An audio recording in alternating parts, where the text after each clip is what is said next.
Hello student, स्वागत है आप सभी का एक बार फिर से हमारे इस लर्निंग प्लेटफॉर्म बीएससी बायो वाला में।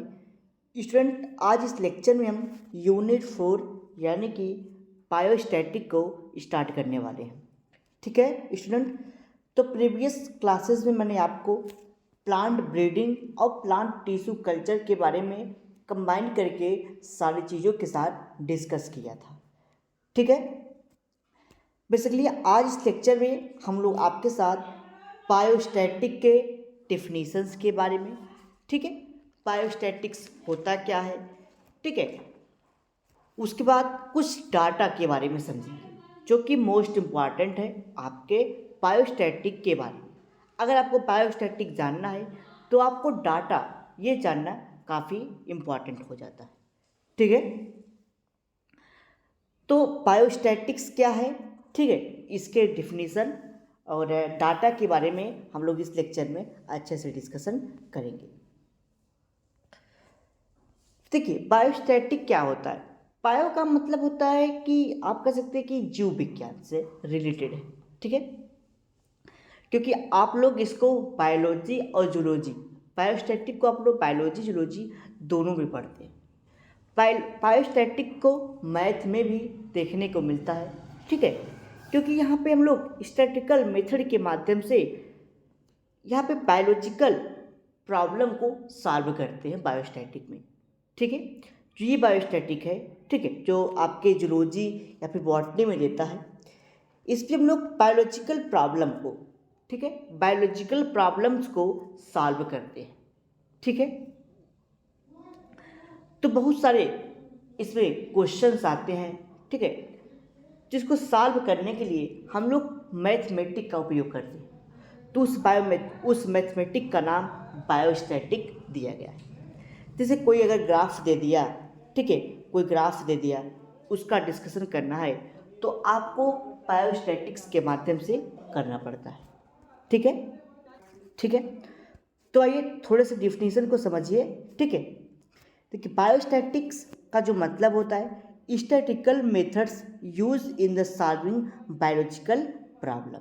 ठीक है, बायोस्टैटिक्स का मतलब ये होता है कि आप जब बायोलॉजिकल प्रॉब्लम्स को सॉल्व करते हैं, ठीक है, स्टैटिकल मेथड के माध्यम से, जो भी आगे आपको फार्मूला वगैरह बताए जाएंगे उसको हम लोग कहते हैं बायोलॉजिकल प्रॉब्लम, बायोलॉजिकल यानी कि बायोस्टैटिक्स। ठीक है,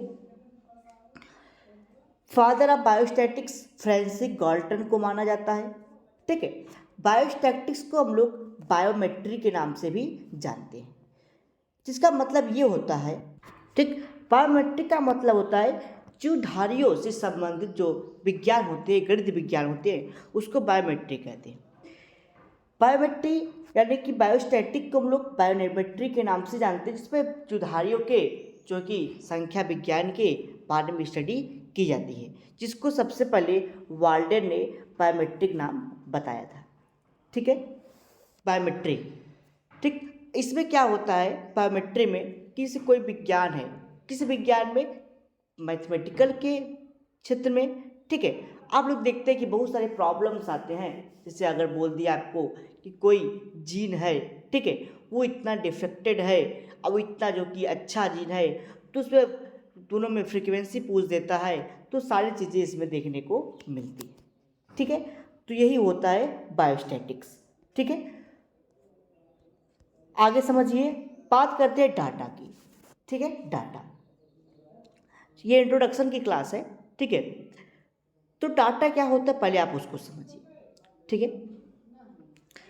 देखिए, जब किसी किसी भी संख्या की, ठीक है, या फिर कोई भी वस्तु है, ठीक है, जब उसमें फ्रीक्वेंसी डिस्ट्रीब्यूशन होता है, किसी यूनिट का बार बार रिपीट होना, ठीक है, किसी संख्या का आना, उसको हम लोग डाटा कहते हैं। ठीक है, डाटा कुछ भी हो सकता है। ठीक है, नंबर हो सकते हैं डाटा आपके, ठीक, या आपका जो है कि जो डाटा होता है, ठीक, डाटा यानी नंबर हो सकता है, ईयर हो सकता है, ठीक है, या फिर किसी स्टेट की पॉपुलेशन की संख्या कितना है, ठीक है, कोई प्लांट है तो उसमें टाल प्लांट कितना है, डार्फ प्लांट कितना है, ये आपके डाटा हो सकते हैं। ठीक है, तो ये लिखा गया any frequency distribution is known A data, the data is the fundamental unit of biostatic. Biostatic का जो फंडामेंटल यूनिट होता है वो क्या होता है, डाटा होता है। ठीक, आगे बढ़िए। Types of data, classification of data, data are following 4 types. पहला आपका chronological data, chronological classification of data, geographical classification of data, qualitative classification of data, qualitative classification of data. तरह की 4-5 डाटा होते हैं। ठीक है, आप इसको डायरेक्टली बोल सकते हैं chronological data, geographical data, qualitative data और क्वांटिटेटिव डाटा। ठीक है, चलिए क्रोनोलॉजिकल डाटा को समझते हैं, ये क्या होता है। तो ये जो क्रोनोलॉजिकल डाटा होता है ये टाइम को रिप्रेजेंट करता है। किसको रिप्रेजेंट करता है, टाइम को। अब टाइम हो सकता है वो आपका डेट हो सकता है, कोई स्पेसिफिक ईयर हो सकता है, मंथ हो सकता है, वीक हो सकता है, डेट हो सकता है, हावर हो सकता है। ठीक, डाटा है यानी क्रोनोलॉजिकल का मतलब होता है टाइम। टाइम आपका 1 घंटे में भी हो सकता है, 1 डे में भी हो सकता है, 1 वीक में हो सकता है, 1 मंथ में हो सकता है, 1 ईयर में हो सकता है। ठीक है, तो उसको हम लोग कहते हैं क्रोनोलॉजिकल डाटा। ठीक है, जैसे कोई पॉपुलेशन है, अगर उस पर पूछ दिया जाए कि भैया इस पॉपुलेशन में बर्थ रेट कितना है और डेथ रेट कितना है, ठीक है, तो वो क्या हो गया, एक टाइम की डाटा आपसे पूछ रहे हैं, बर्थ रेट। ठीक है, कि एक स्पेसिफिक कंट्री है, इसमें इतने टाइम में कितने बर्थ रेट आ रहे, कितने डेथ रेट आ रहे। जैसे फॉर एग्जांपल आपसे पूछ दिया जाए कि भाई बहुत सारे ईयर होते हैं, 2015, 16, 17, 18, 19 आप लोग देखिए, तो आपसे पूछ दिया जाए कि 2015 में जो पॉपुलेशन थी वहाँ की बर्थ रेट कितना था, लोगों जो पॉपुलेशन थी, जैसे मान लीजिए कि 100 पॉपुलेशन है, ठीक, या फिर मान लीजिए कि जो 2010 में या 12 में जो भी संख्या थी उसमें पॉपुलेशन यानी कि बर्थ रेट कितना था। ठीक है, तो जिससे यही होता था कि जैसे भाई 18%, 20% इतने लोग की जनसंख्या लगातार इस परसेंट 18% लोग बढ़े। ठीक है, 18% लोग यानी कि अगर 100 लोग हैं तो 18 यानी कि 118 हो जाएगा। ठीक है, एक वर्ष में तो वही 100 कुछ करोड़ में जनसंख्या है तो उसका 18% ले लिया जाएगा। ठीक है, चलिए, तो ये लिखा गया है in such type the classification of data represent the time period, the time may be year, month, week, day, hours etcetera. जैसे बर्थ रेट ऑफ द, जैसे द बर्थ रेट और डेथ रेट ऑफ पॉपुलेशन या फिर population growth rate in states country represent the chronological data. A general chronological data birth rate in any district और state और country different year represent as below. जैसे आपको example दे दिया गया है कि ईयर दे दिया गया कि 2017, 13, 14, 15, 16। तो 2015 में देखा गया कि बर्थ रेट 18% था, 2024 में 20 हो गया, 15 में 21 हो गया, 16 में 17 हो गया, और 16 में आपका 17.5 हो गया, और आपका 2017 में 19% बर्थ रेट हो गया। ठीक है, चलिए जियोग्राफिकल क्लासिफिकेशन ऑफ डाटा।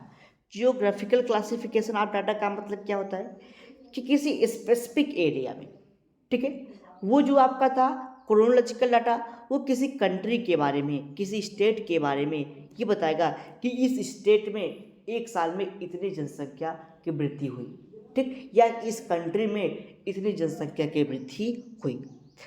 लेकिन जो क्रोनोलॉजिकल डाटा है ये किसी स्टेट के बारे में बताएगा। ठीक है, किसी वर्ल्ड की आप किसी स्टेट में कर सकते हैं। ठीक है, उसमें आप पूरे वर्ल्ड का देख सकते हैं, किसी स्टेट का देख सकते हैं, किसी डिस्ट्रिक्ट का देख सकते हैं।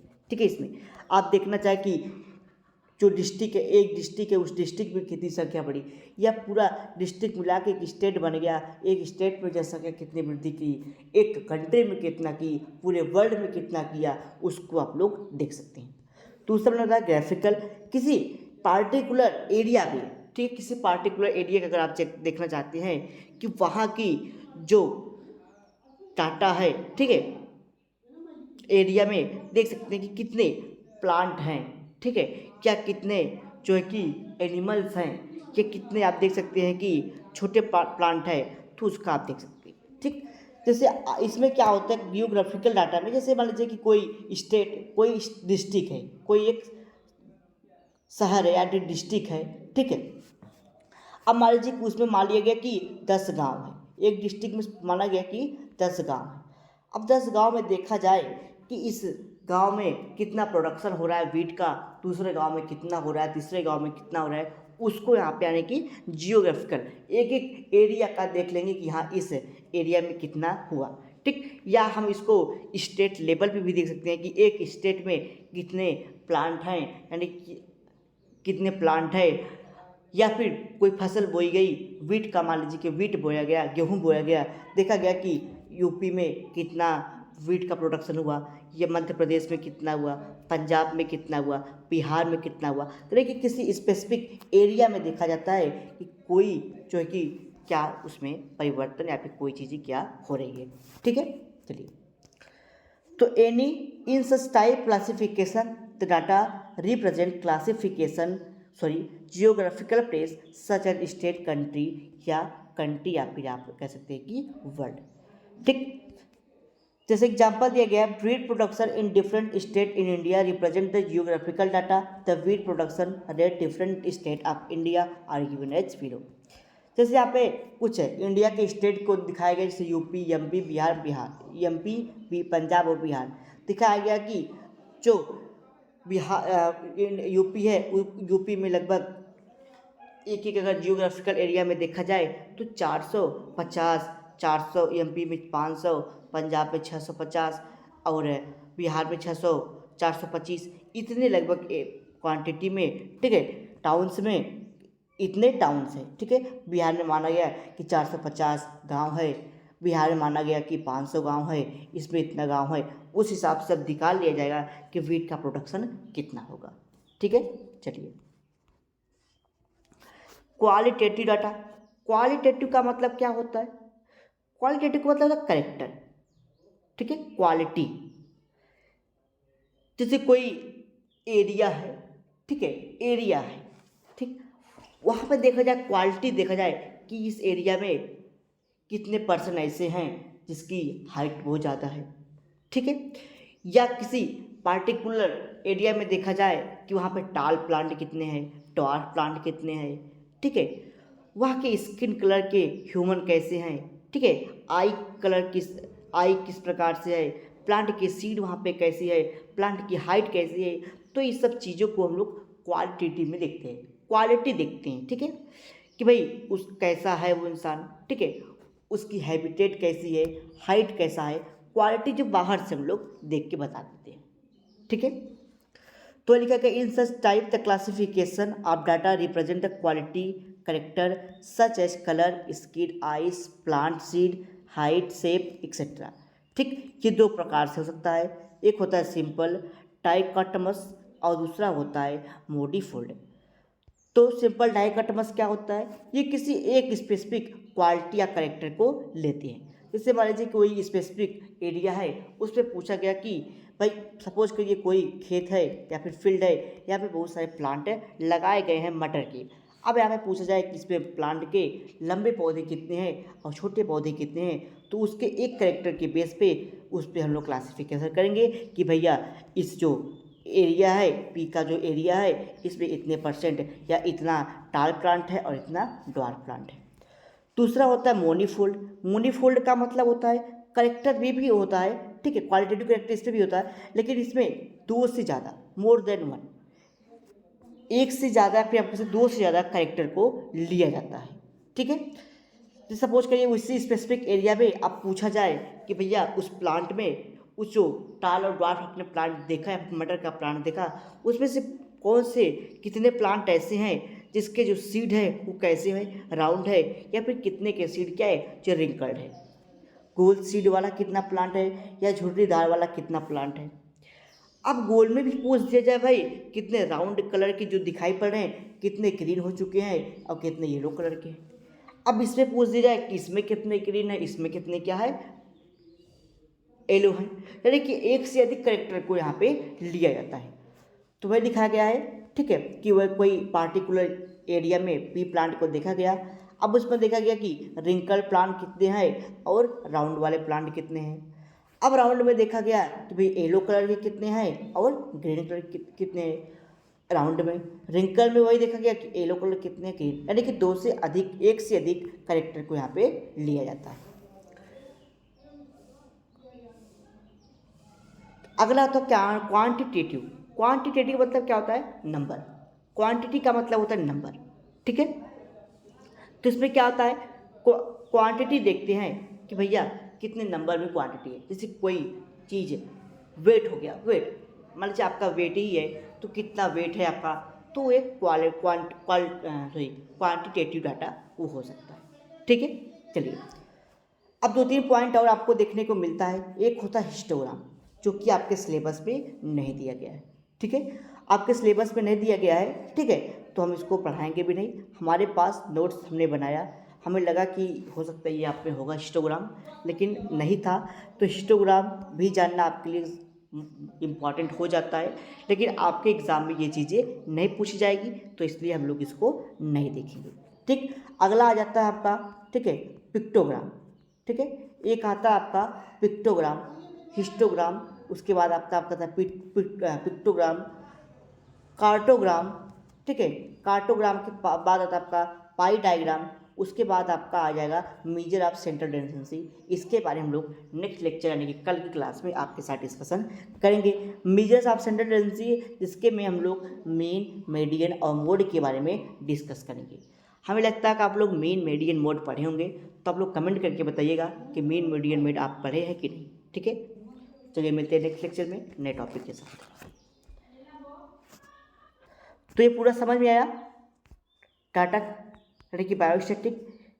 जब हम लोग बायोलॉजिकल प्रॉब्लम को सॉल्व करते हैं उसको हम लोग बायोस्टैटिक कहते हैं। बायोस्टैटिक की खोज जो थी फ्रांसिस गाल्टन ने किया था, इसको हम लोग बायोमेट्रिक के नाम से भी जानते हैं। बायोमेट्रिक को विल्डन ने बताया था। उसके बाद मैंने आपको डाटा बताया। डाटा 4 प्रकार के होते हैं। क्रोनोलॉजिकल डाटा, क्रोनोलॉजिकल डाटा यानी कि जब हम किसी स्पेसिफिक एरिया में, ठीक है, किसी स्पेसिफिक एरिया में, ठीक है, उसके हम लोग टाइम पे डिस्कस करें, यानी कि ये देखें कि एक स्पेसिफिक टाइम में इस संख्या में कितनी पॉपुलेशन है, या स्पेसिफिक टाइम में इस समय में यहाँ पे क्या, ठीक है। क्रोनोलॉजिकल डाटा में यानी कि इस पर टाइम के अकॉर्डिंग, यानी कि टाइम इसका क्या होता है, मेन उद्देश्य होता है classification on the basis of period या टाइम, ठीक है, कि किसी स्पेसिफिक एरिया में, किसी स्पेसिफिक ईयर में या किसी मंथ में, किसी वीक में, किसी डे में बर्थ रेट कितना है, और आप कह सकते हैं कि डेथ रेट कितना है, ठीक है। और भी चीज़ें होती है, जैसे किसी को इन्फेक्शन हो गया तो इन्फेक्शन रेट कितना है, ठीक है, सारी चीज़ें यहाँ पे देखी जाती है। ग्राफिकल डाटा में क्या होता है, किसी स्पेसिफिक एरिया में, ठीक है, इस स्पेसिफिक एरिया में देखा जाए कि वहाँ पे मान लीजिए कि कोई प्लांट आपने ग्रो कराया, वीट का प्लांट ग्रो कराया, तो आपने देखा कि वीट के प्लांट स्पेसिफिक एरिया में यहाँ पे कितने हैं, कितने प्रोडक्शन हो रहे हैं। क्वालिटेटिव डाटा क्या होता है, क्वालिटेटिव का मतलब किसी एक क्वालिटी लंबा या छोटा है, या उससे अधिक क्वालिटी लंबा है, छोटा है, ठीक है, उसमें सीड कैसा है, सीड का कलर कैसा है, ये सब चीज़ें, सीड का शेप कैसा है, एक से ज़्यादा ले सकती है। अब क्वालिटेटिव डाटा में, क्वांटिटेटिव में तो क्वांटिटी देखी जाएगी कि भैया आपके पास कितने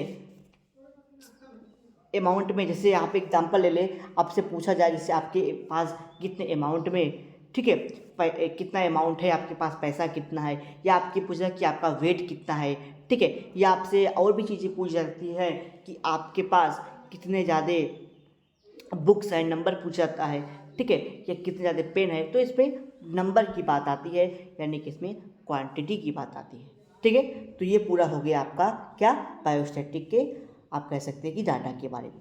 नेक्स्ट लेक्चर में हम लोग मेजर्स ऑफ सेंट्रल टेंडेंसी के बारे में समझेंगे, जो कि आपके सिलेबस में दिया गया है, ठीक है।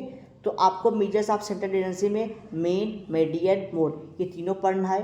अगर आप इसको पढ़े हैं तो हम इस टॉपिक को स्किप भी कर सकते हैं, ठीक है। और अगर आपको नहीं पढ़े हैं तो हम आपको कल क्लास में ये चीज़ पढ़ा देंगे, कमेंट करके आप लोग हमें बताइएगा, ठीक है। चलिए मिलते हैं नेक्स्ट लेक्चर में नए टॉपिक के साथ।